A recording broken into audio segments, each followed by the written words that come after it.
times we join relationships, whether it be a job, an organization, a team, and we feel like that because we've made the decision to join the team, that everything should just go great. So many times we don't look at all the opportunities, all the problems or the issues that we're going to run into, and we just think that everything should be smooth because we made a simple decision, and that decision was to be part of an organization or a team or a job. What I'm here to tell you tonight, though, is that in a marriage, it takes more than just a decision to be partners with someone. And what makes that difference is commitment. Commitment is being able to have understanding and problem solving when times get tough in our marriages. And so many times we think that that's just something that should automatically be there because when we're young and we're getting married for the first time, and when I say young, I mean we're young in love, we think that those problems are not going to be an issue for us and something that's going to be a problem for us. But in the times when it gets tough, that's when it comes down to commitment.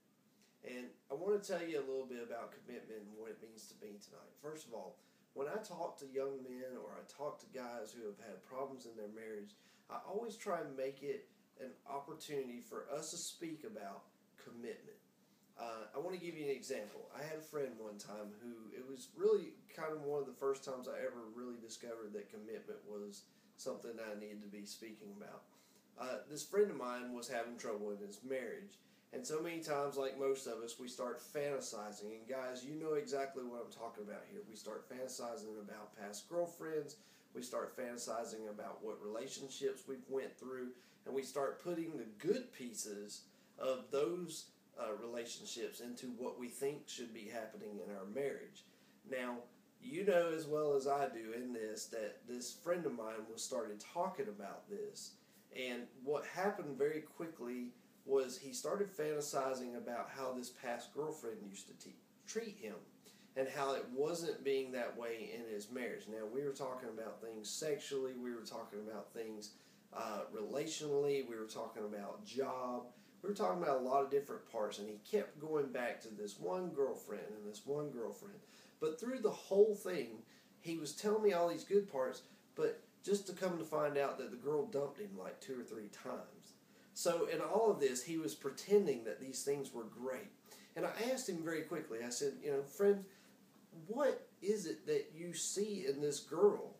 And he always had all these beautiful things to say about how she treated him. And I said, well, then you have a problem with your commitment. Seeing that this girl was a fantasy, a part of his life in the past that he thought was great, that just ended up being a bad situation for him.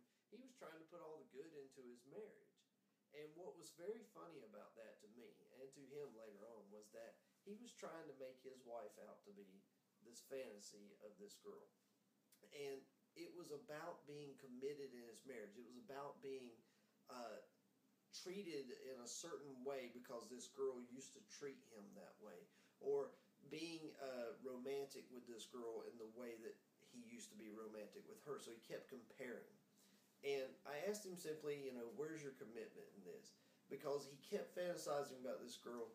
He wasn't able to focus on what was going on in his marriage. That question came to light very quickly for both of us. We both had that aha moment. And what we realized is that in commitment, there has to be understanding. There has to be sacrifice. There has to be emotional ties where we're going to work through those opportunities that we have in our marriage. And I say opportunities because we all know that we have opportunities and we have problems and we have, sometimes folks have arguments. And it's working through that. It's that commitment to be where you need to be in the marriage because you want to make it work. So in that situation, my friend was talking about the fantasies that there were in this past relationship. And I want to talk about reality for a moment. Sometimes in our marriages we face adultery. We face financial problems. We face anger issues. We face past experiences, whether it be some kind of abuse or whether it be some kind of situation from external opportunities with someone harming us in our life. And the reality is that when it comes to those troubled times and it comes to those points of the marriage where you're really trying to work through a situation, it takes the highest level of commitment, because commitment to each other is what allows us to go through those situations and sacrifice. So many times in marriages, I believe it was a statistic that I saw recently, that 41% of people who are committed to a marriage end up being married for long term. And when I say long term, in today's society, unfortunately, 35 to 40 years is considered long term. But in this particular study, the 41% were committed to work through situations and were able to give up sacrifices of what they thought might be their opinion for someone else's opinion. Now you got to understand, that's a two-way street. Commitment definitely is a two-way street on each partner in the marriage. And guys, I'm mainly talking to you because so many times we don't join the commitment race. We want to bail out. This world today is all about being able to be who you want to be and being free to change your style and your way of life and all that. And I tell you this, that is not what the Bible says about being married. So many times the Bible talks about being committed to Jesus Christ, being committed in marriage, being committed in our relationship to each other. There's so many times that is brought up. I want to actually bring up one for you tonight.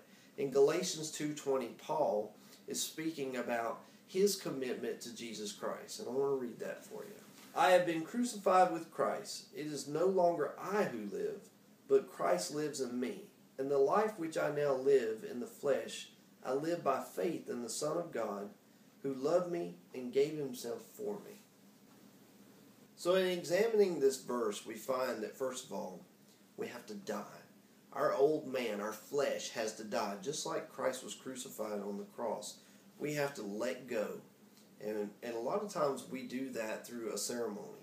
And that ceremony would be baptism. And we go through this ceremony to confess to everyone in the world that we're letting our old man die. We're no longer slaves to sin. We're able to say that we are crucified with Christ. We have chosen a new way. Secondly, we have to surrender. And although we're able to make our own decisions in life, we surrender our will to Christ. And that will that is a good decision that made in our life is based on what Christ would have in our life.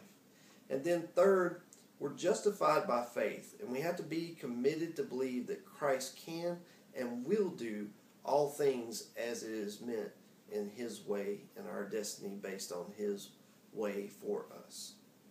Now, let's take this into a marriage. First of all, we go through a ceremony, which is our marriage ceremony, and we commit our lives to our wives, and we talk about that in front of everyone.